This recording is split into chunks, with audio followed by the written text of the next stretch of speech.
નમસ્કાર, આપ જોઈ રહ્યા છો આઝાદ મીડિયા લાઈવ। તારીખ 28/5/2023ના રોજ the Veraval mercantile cooperative bank limited દ્વારા 52મી વાર્ષિક સાધારણ સભાનું આયોજન કરવામાં આવ્યું હતું, જેમાં બેંકના ડાયરેક્ટરો તથા સભાસદો તથા બેંકના કર્મચારી અને પત્રકાર ભાઈઓએ ખૂબ જ મોટી સંખ્યામાં આયોજન કર્યું હતું અને હાજરી આપી હતી।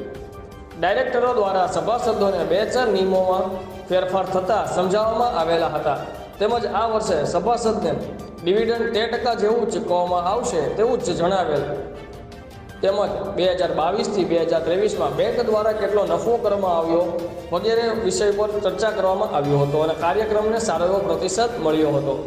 બ્યુરો ચીફ સંજયભાઈ રાઠોડ, આઝાદ મીડિયા લાઈવ, ગીર સોમનાથ।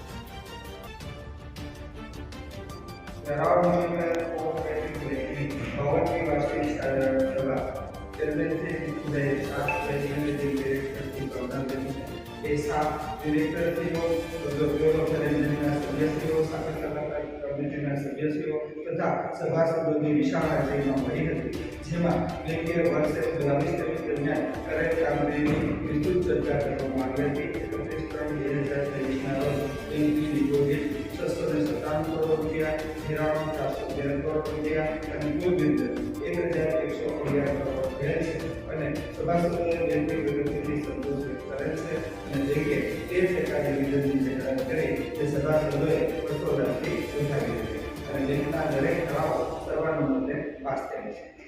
સાથે ક્લિપમાં ભેગો રાખી દઈશું।